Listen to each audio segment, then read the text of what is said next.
Deus seja louvado. Título desta palavra: tenha resposta da sua oração. Prezados e queridos irmãos, dou graças a Deus por mais uma oportunidade de fazer uso da santa palavra de Deus, a fim de falar a respeito da oração. Pois o Senhor Jesus disse que a oração é mais importante do que o alimento, já que a Bíblia nos relata fazer uma oração antes da refeição matinal. E de madrugada, quando ainda estava escuro, Jesus levantou-se, saiu de casa e foi para um lugar deserto, onde ficou orando. Marcos capítulo 1, verso 35. E para o Filho de Deus, a oração era mais importante do que reunir grandes multidões. A Bíblia declara que reunia muitas pessoas para ouvi-lo e para que os curasse de suas enfermidades. Porém, ele se recolhia em lugares desertos e orava. As horas preciosas de companheirismo que ele desfrutava com seu Pai Celestial significava muito mais para o Salvador do que o sono.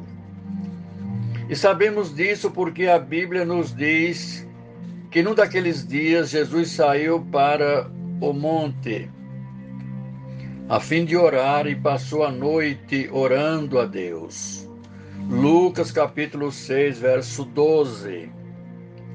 De maneira que Deus responde às orações, porém, algumas orações recebem como resposta um sim e outras um não.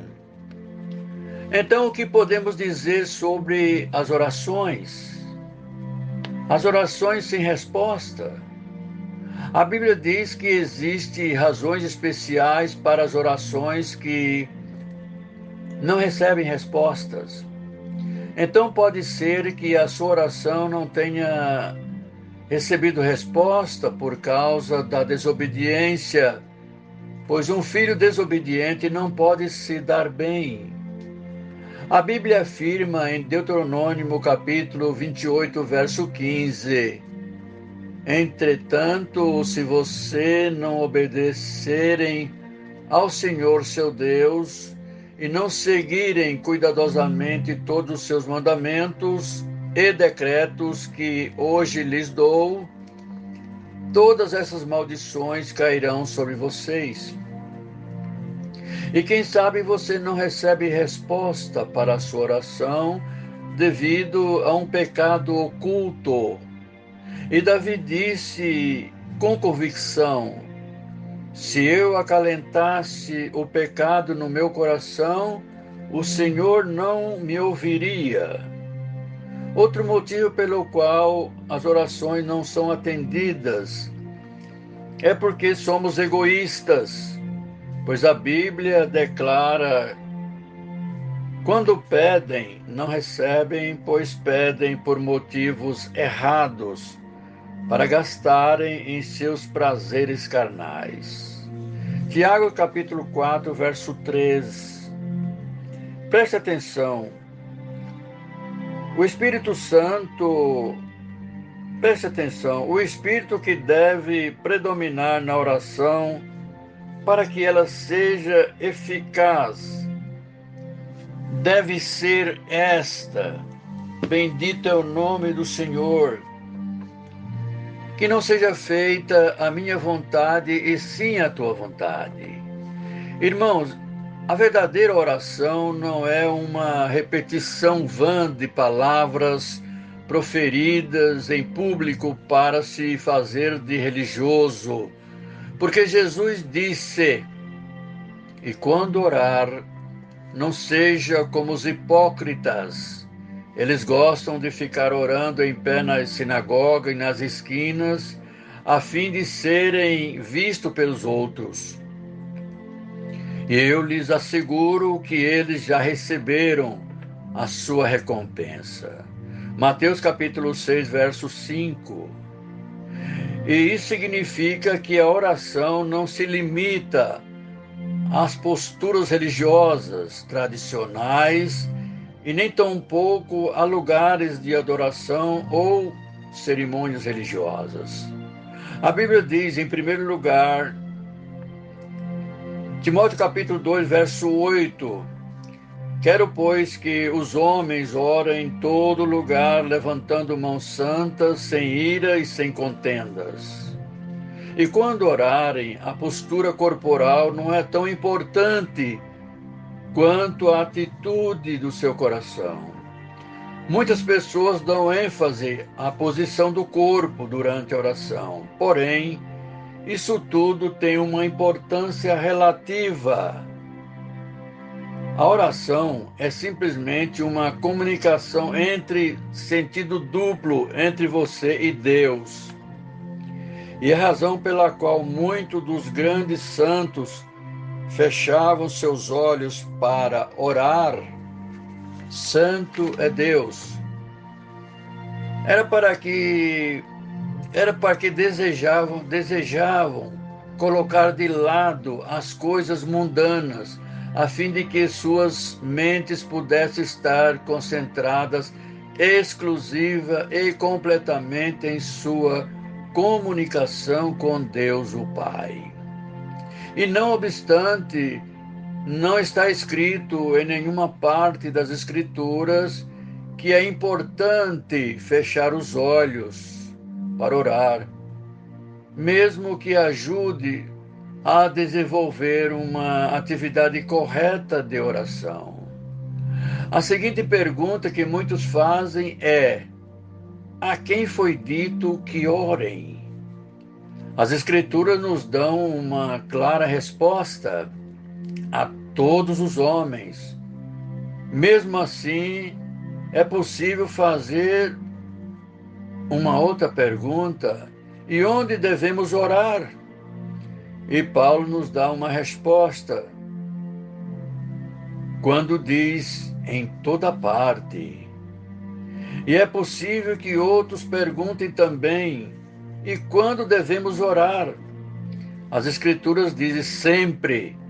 A oração é um mandamento, um dever, um privilégio na era moderna em que estamos vivendo.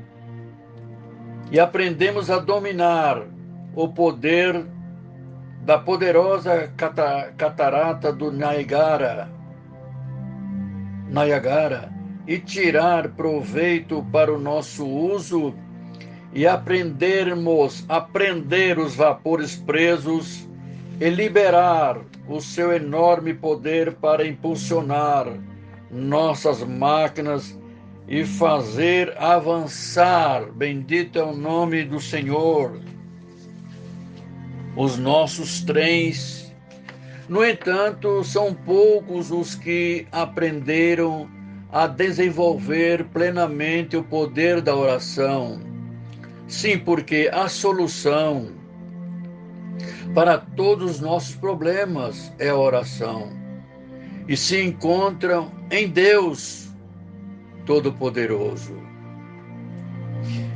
E a seguir, examinemos objetivamente o que a Bíblia diz sobre a oração eficaz. Em primeiro lugar, a oração é para os filhos de Deus.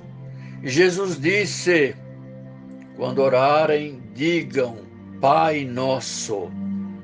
Deus tem uma responsabilidade especial para com seus filhos. E a menos que tenham ingressado para a família de Deus mediante o novo nascimento pela graça de nosso Senhor Jesus Cristo. E não temos direito de pedir favores a Deus. Os cristãos recém-convertidos dizem: não sei orar, não conheço as palavras adequadas. Quando os nossos filhos estavam aprendendo a falar, encontravam dificuldade para achar a palavra correta, tentavam de todas as maneiras para que o pai e a mãe pudessem entendê-los. E os erros que eles cometiam faziam com que nós os amássemos ainda mais. Portanto, irmãos, são mais valiosas para mim, para nós, aquelas primeiras tentativas de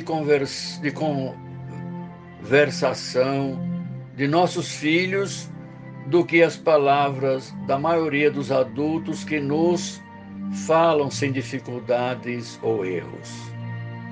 Em segundo lugar, a oração eficaz tem que ser feita com fé. Palavras do Senhor Jesus, que diz: portanto, eu lhe digo, tudo que vocês pediram em oração, creiam que já o receberam. E assim se sucederá. Marcos capítulo 11, verso 24. Em terceiro lugar, a oração dinâmica surge de uma oração obediente. A Bíblia diz que receberemos dele tudo que pedirmos, porque obedecemos aos seus mandamentos e fazemos o que lhe agrada. Primeira carta de João, capítulo 3, verso 22. Preste atenção, meu prezado irmão e irmã. Se você quer que a sua oração chegue até o trono de Deus, submeta-se, entregue a Ele suas vontades, então Ele, o Senhor, escutará a sua petição. Em quarto lugar, devemos orar no nome de Jesus Cristo, pois está escrito: e tudo que pedir ao Pai, em meu nome, eu o farei, para que o Pai seja glorificado no Filho. Bendito o nome do Senhor. João capítulo 14, verso 13. Porque não somos dignos de nos aproximarmos do trono santo do Altíssimo Deus, exceto por intermédio de Jesus Cristo. E a Bíblia diz: portanto, visto que temos um grande sumo sacerdote que adentrou-se no céu, Jesus, o Filho do eterno Deus. Aproximemo-nos do trono da graça. Hebreus capítulo 4, verso 14 a 16. Em quinto lugar, devemos desejar conhecer e seguir a vontade de Deus, pois, inclusive, o próprio Senhor Jesus foi contra a sua própria vontade no momento em que disse: meu Pai, se não for possível retirar este cálice de mim, sem que eu o beba, então seja feita a tua vontade. Mateus capítulo 26, verso 42. A oração faz com que nos adaptemos aos verdadeiros propósitos de Deus, e para nós mesmos e para o mundo. E isso não somente faz com que as bênçãos de Deus cheguem às nossas vidas pessoais, mas também nos abençoa por estarmos de acordo com os planos de Deus. E, finalmente, a oração deve ser para a glória de Deus. A oração, modelo ensinado por Jesus Cristo, é concluída com as seguintes palavras: porque teu é o reino, o poder e a glória, para todo sempre. Para que as nossas orações tenham resposta, devemos dar a Deus a glória e a honra para todo sempre. Deus, por Jesus Cristo, seja eternamente glorificado.